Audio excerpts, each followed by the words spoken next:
के लिए बड़ी बेसब्री से इंतजार कर रहे हैं। मैं उन्हें माइक पर बुलाना चाहूंगा इस शेर के साथ कि मोहब्बत कौन करता है, सियासत कौन करता है। मोहब्बत कौन करता है, सियासत कौन करता है, हमें मालूम है इनकी हिफाजत कौन करता है। मोहब्बत कौन करता है, सियासत कौन करता है, हमें मालूम है इनकी हिफाजत कौन करता है। और यहाँ एक इन्हीं ने बचा रखी है लाज पूरे देश की, वरना सभी टुकड़ों पर करते हैं बगावत कौन करता है। मैं बस इसी बातों के साथ जनाब इम्तियाज जलील साहब को इस नारे के साथ बुलाना चाहूंगा, MIM पार्टी जिंदाबाद, इम्तियाज भाई तुम आगे बढ़ो, हम तुम्हारे साथ हैं। जनाब सांसद इम्तियाज जलील साहब हमारे बीच में।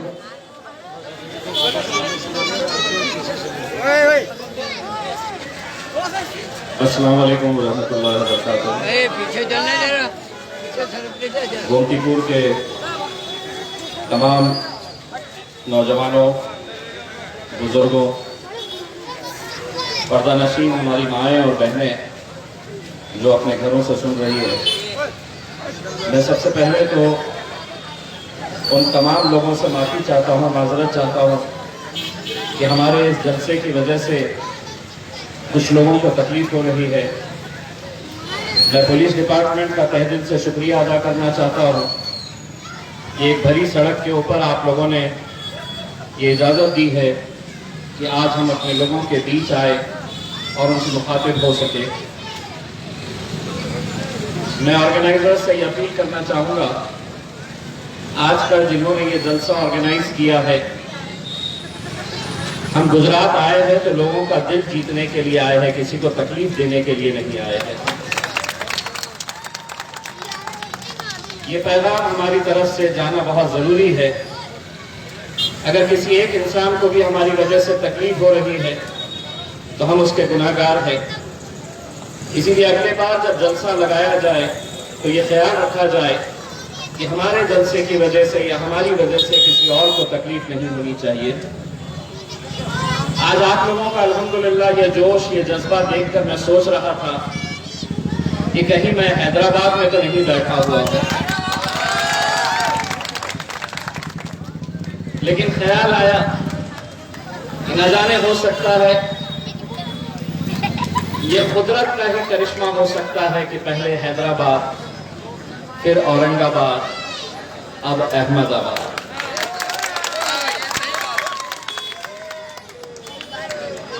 देखिए, पिछले कुछ दिनों से जब हम यहाँ पर गुजरात आए, पहली मर्तबा हम लोग बड़ौदा गए, भरूच गए, सूरत गए और वहां पे हम लोगों ने आप लोगों की जो मोहब्बत देखी, जो एक जोश और जुनून देखा। कई सारे लोगों की ये ख्वाहिश थी कि हमने अहमदाबाद आना। हमने बैरिस्टर असदुद्दीन अवैसी साहब से कहा कि यहाँ के नौजवानों के अंदर जो जोश है, जो जज्बा है, जो बुजुर्ग लोग हमारे साथ जुड़े हुए हैं, वो देखते हुए मैंने खुद असद साहब से ये बात कही थी कि असद भाई, अगर आपका प्रोग्राम कहीं का भी हो उसे अब कैंसिल करना पड़ेगा, क्योंकि हम सबको अब गुजरात चलना पड़ेगा। यही मोहब्बत है जो आज मजलिस इत्तेहादुल मुस्लिमीन को गुजरात की सरजमीन के ऊपर खींच कर लेकर आई है। मुझे बताया गया कि ये जलसा नहीं होना,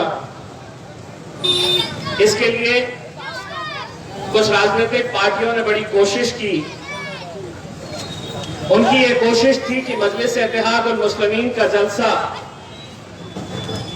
इस इलाके के अंदर नहीं होना। मैं उन तमाम राजनीतिक पार्टी और उन तमाम नेताओं को मेरी पार्टी की तरफ से और गुजरात के नौजवानों की तरफ से एक पैगाम देना चाहता हूं। एक बात आप समझ लीजिए, आपकी जो कोशिश थी कि ये जलसा नहीं होना चाहिए, उसके ताल्लुक से मैं सिर्फ इतना कहूंगा कि हवाओं से कह दो अपनी औकात में रहे। मुसलमानों से कह दो अपनी औकात में रहे, अब हम परों से नहीं हौसलों से उड़ा करते हैं। हम पिछले कुछ दिनों से जब यहां पर आए तो हमें कई सारे मीडिया के लोगों ने यह सवाल किया। उन्होंने कहा कि गुजरात में तीसरी किसी पार्टी को कभी मौका नहीं मिला, कभी भारतीय जनता पार्टी रही, कभी कांग्रेस पार्टी रही, तीसरी किसी पार्टी को यहां जगह नहीं मिलती, कभी उन्हें मौका नहीं मिलता, तो आप कैसा करेंगे? हमने उन्हें जवाब दिया कि इससे पहले जो पार्टी आई हुई होगी, इससे पहले जो पार्टियों ने कोशिश की होंगी गुजरात में आने की, वो सब कमजोर खिलाड़ी थे होंगे। हम मजलिस इत्तेहादुल मुस्लिमीन हैं। हम बैरिस्टर असदुद्दीन अवैसी साहब की फौज है। हमारा कायद बैरिस्टर असदुद्दीन अवैसी है, जिसने इस मुल्क के अंदर अगर हम सबको कुछ सिखाया है तो ये बात सिखाई है कि अगर इस मुल्क में तुम्हें रहना है, जीना है, तो सर ऊंचा करके और सीना चौड़ा करके चलना सीखो। ये छोटे मोटे प्यादे हमारा कुछ नहीं कर सकते।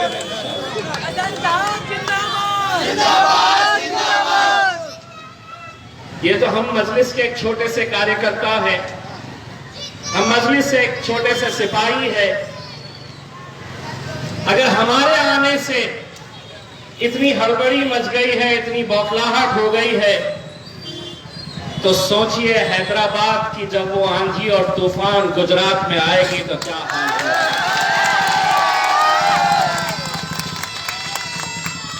लोग हमसे ये सवाल करते हैं कि क्या सही में मजलिस गुजरात में इलेक्शन लड़ेगी?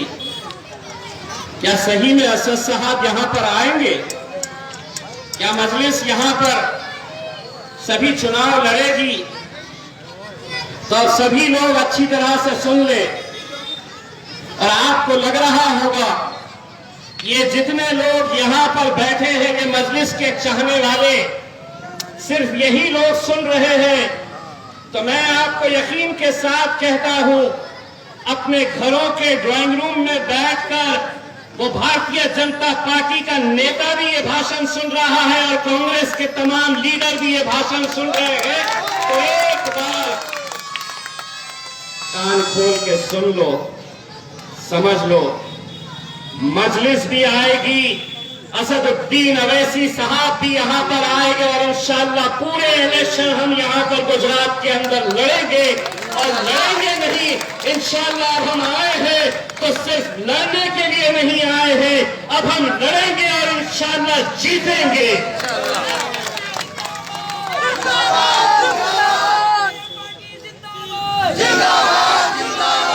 और हम इस यकीन के साथ जब कहते हैं मेरे भाइयों, तो वो यकीन हमारा कैसा, किसकी वजह से ये यकीन हमें मिलता है, किसकी वजह से ये ताकत हमें मिल रही है। हम पिछले 2 दिनों से यहां के नौजवानों के जज्बे को जब देख रहे, उनके हौसले, उनकी ताकत, उनकी तड़प, उनकी मोहब्बत को जब हम देख रहे, तो यकीन मानिए हमारा यकीन और पुख्ता हो जाता है कि इंशाअल्लाह गुजरात के अंदर मजलिस इत्तेहादुल मुस्लिमीन का पतन बहुत ऊंची उड़ान उड़ने वाला है। दोस्तों, लोग कहते हैं कि मजलिस इत्तेहादुल मुस्लिमीन सिर्फ मुसलमानों की जमात है। मैं यहां पर अपने पार्टी की तरफ से, बैरिस्टर असदुद्दीन अवैसी साहब की तरफ से गुजरात की आवाम को एक पैगाम देने के लिए आया हूं। गुजरात के उन तमाम लोगों को ये बताने के लिए आया हूं कि हम मजलिस इत्तेहादुल मुस्लिमीन गुजरात में आ रही है तो मोहब्बत का पैगाम लेकर आ रही है, दोस्ती का हाथ बढ़ाने के लिए आप लोगों के बीच आ रही है। ये सही बात है कि हां, मजलिस-ए-इत्तेहादुल मुस्लिमीन को चाहने वालों की तादाद सबसे ज्यादा हमारे वो नौजवान हैं, वो मुसलमान नौजवान जो इतने सालों से ये देखता आया है कि किस तरह इस कौम का इस्तेमाल महज एक रबर स्टैंप की तरह किया जा रहा है कि हर 5 साल के बाद वो आएंगे, वोट मांगेंगे और पूरे अधिकार के साथ इस तरह मांगेंगे कि उन्हें मालूम है कि ये लोग भारतीय जनता पार्टी के साथ तो जाएंगे नहीं, इनकी मजबूरी है कि इन्हें देना है तो कांग्रेस को ही देना है, और यही मजबूरी का फायदा उठाते आ रहे हैं। एक अक्सर आपने एक गेम देखा होगा, म्यूजिकल चेयर, जहां पर कुर्सियां रखी जाती है, म्यूजिक चलाई जाती है, म्यूजिक जैसे ही बंद हो गई आपको कुर्सी पर जाकर बैठना होता है। गुजरात में पिछले कई सालों से ये म्यूजिकल चेयर खेली जा रही है और खेलने वाले सिर्फ 2 ही खिलाड़ी। म्यूजिक हर 5 साल के बाद चलाई जाती, 2 में से एक उस कुर्सी के ऊपर जाकर बैठ जाता, कभी भाजपा वाला बैठता, कभी कांग्रेस वाला बैठता। लेकिन अब इसके बाद सिर्फ 2 ही खिलाड़ी नहीं रहेंगे मैदान में, इंशाअल्लाह तीसरा खिलाड़ी भी मैदान में उतरने वाला है। और हमको कमजोर कड़ी ना समझो, अब हमको भी वो हुनर आ गया है कि कैसे कोनी मारकर कुर्सी पर बैठा जाता है, कैसे धक्का देकर कुर्सी के ऊपर बैठा जाता है। ये हुनर हमने भी सीख लिया है। वरना जिस जमात के बारे में ये कहा जाता था कि ये सिर्फ हैदराबाद की एक जमात है, हैदराबाद के हद तक ही रहेगी, लेकिन अल्हम्दुलिल्लाह जब महाराष्ट्र में आए 2014 में, तो मैं और वारिस पठान महाराष्ट्र की विधानसभा के अंदर गए। जब पहली बार हम विधानसभा के अंदर गए 2 ही थे। महाराष्ट्र की विधानसभा के अंदर 288 विधायक बैठते हैं, 288, लेकिन हम 2 ही थे। जब गए वहां पर तो शिवसेना के विधायकों को उनकी जीत की खुशी नहीं थी, वो मातम इसलिए मना रहे थे कि ये मजलिस वाले अब महाराष्ट्र में भी आ गए, विधानसभा में भी आ गए। इसीलिए मैं अक्सर पहले दिन को वो याद करता हूं जब शिवसेना के विधायक ने हमको देखा। हम भी पहले दिन गए तो ऐसे वैसे नहीं गए, हम भी शेरवानी पहन कर गए, क्योंकि हमें मालूम है उन्हें हैदराबाद की उस शेरवानी से बहुत तकलीफ होती है। हमने कहा अब हम भी आ गए हैं, बड़ी तकलीफ हो रही थी उन्हें हमें देखकर। एक शिवसेना वाले ने मुझसे मराठी में कहा, पूछा ये 288 का सदन है, 288 का ऐवान है, तुम 2 ही तो है, क्या कर लोगे? मैंने कहा हम तो 2 है, वो तो अकेला शेर वहां पर बैठता है, उसका क्या? उसने जब हमसे ये पूछा की 288 के अंदर तुम्ही काय करणार, 288चं मतदारसंघ आहे हे विधानसभा आणि फक्त तुम्ही 2 लोक। उसने मुझसे पूछा कि तुम तो 2 ही है, क्या कर लेंगे? तो मैंने उसको मुस्कुराकर देखा और मन ही मन सोचा कि पब्लिक भी कैसे कैसे को भेज देती है विधानसभा के अंदर।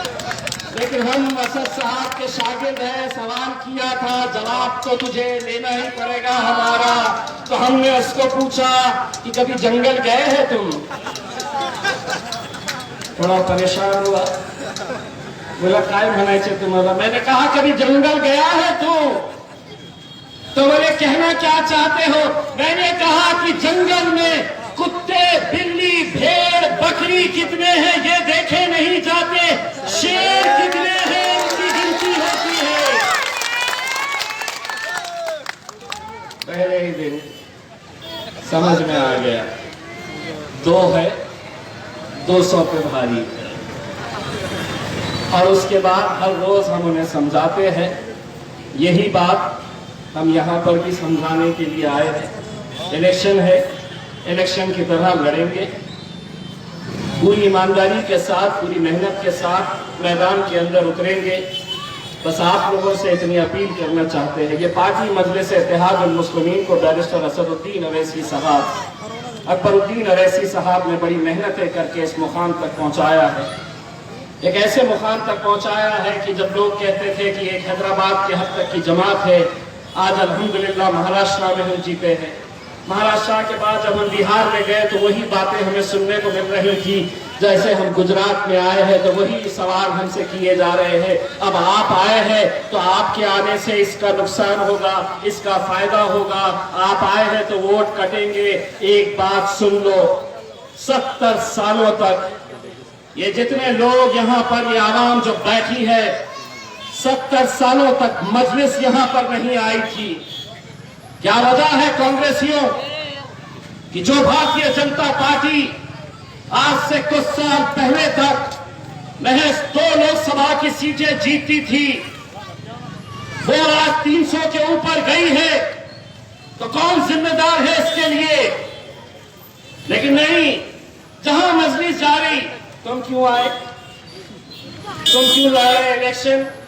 अब तुम्हारे आने से इसको फायदा होगा, इसको नुकसान होगा, इसको घाटा होगा। एक बात सुनो, 70 सालों तक हमने अरे गैरों के नुकसान और फायदे के बारे में सोचा है। अब हम आए हैं तो सिर्फ हमारे फायदे के बारे में बात करने के लिए हम आए हैं।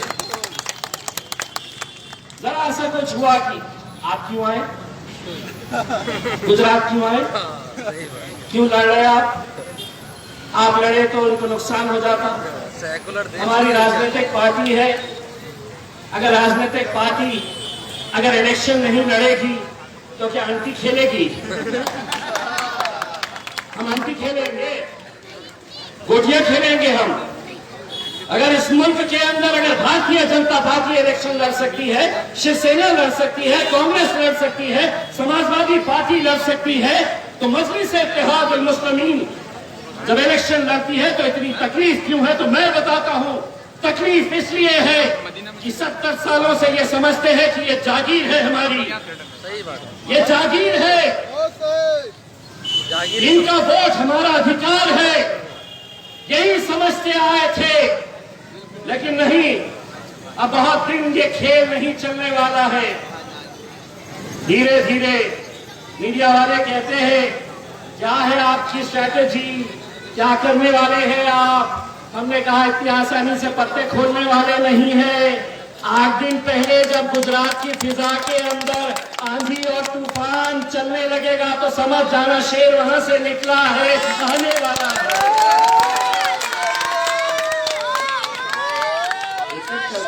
एक एक करके पत्ते खोलेंगे ना। हाँ, सही बात। इतनी भी क्या जल्दी है, बड़े लंबे रेस के घोड़े हैं हम, इतनी आसानी से जाने वाले नहीं है, इतनी आसानी से बैठने वाले नहीं है। और एक बात अच्छी तरह से समझ लो, मजलिस इत्तेहाद उल मुस्लिमीन है, डरने और घबराने वाली जमात का नाम मजलिस नहीं है मेरे भाइयों, बिल्कुल नहीं है। जो जमहूरियत में हमें अधिकार दिया गया है, जो हक दिया गया है, वो हक का हम इस्तेमाल करने के लिए आए हैं। हम हमारे नौजवानों के अंदर लोकतंत्र को मजबूत करने के लिए आए हैं। हम हमारे नौजवानों को ये बताने के लिए आए हैं कि इस देश में अगर कानून चलेगा तो संविधान के हिसाब से चलेगा, वो संविधान जो डॉक्टर बाबा साहब अम्बेडकर ने इस देश को दिया है। मोदी जी कब तक चलेंगे आप? एक अंग्रेजी में कहावत है, न्यूटन की थियरी है, जो ऊपर जाता है।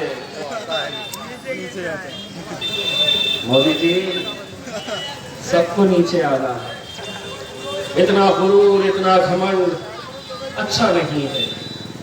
ये जनता के खिलाफ आप जो नए नए कानून लेकर आ रहे हैं, कभी एनआरसी का कानून लाकर आपको निशाना बनाया जाता है, कभी किसानों के खिलाफ कानून लाकर हमारे किसान भाइयों को निशाना बनाया जाता है, कभी दलितों के खिलाफ कानून लाकर दलितों को निशाना बनाया जाता है।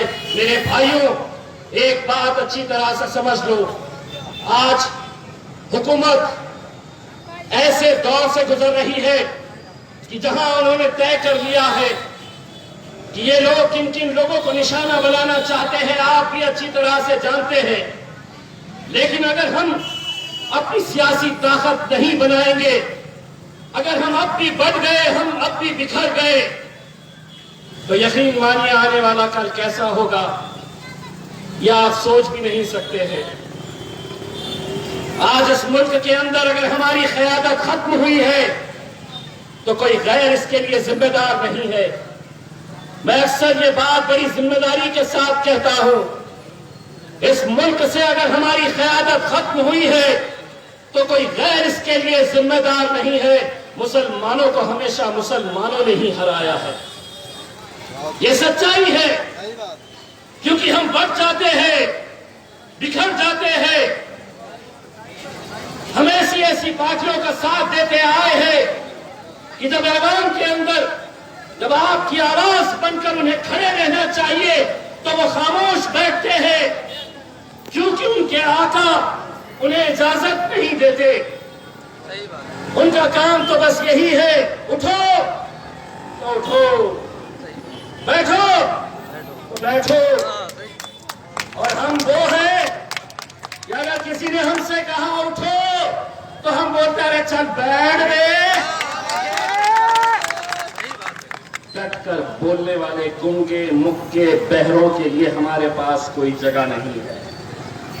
लड़ने वाले चाहिए, डट कर बोलने वाले चाहिए, क्योंकि इस मुल्क के अंदर अगर उन्हें बोलने का अधिकार है तो इम्तियाज जलील को भी उतना ही अधिकार ये संविधान ने दिया है। हम अपनी आप की आवाज बोलते रहेंगे, डट कर मुकाबला करते रहेंगे। अगर इस आने वाले चुनाव में अगर आप लोग मजलिस का पूरी तरह से साथ देते हैं, दोस्तों ये 2 दिन हम जो यहाँ पर आए हैं, ये 2 दिन हमारा काम सिर्फ यही है कि हम लोगों से मिले, जितने भी शहर के उलमाए किराम हैं, जितने भी अलग अलग राजनीतिक पार्टी से ताल्लुक रखने वाले लोग हैं, इंटेलेक्चुअल्स हैं, डॉक्टर्स हैं, वकील हैं, हम इन सब लोगों से बात करने वाले हैं और बात करके असद साहब को यह पैगाम देने वाले हैं। 2 ही बातें हो सकती है, या तो हम असद साहब को यह कहेंगे कि असद साहब अभी वो वक्त आया नहीं है कि हमें गुजरात जाना है, लेकिन अगर आप साथ देने का वादा करते हैं दोनों हाथ ऊंचा करके, तो हम असद साहब को यह कहेंगे कि असद साहब अब खुश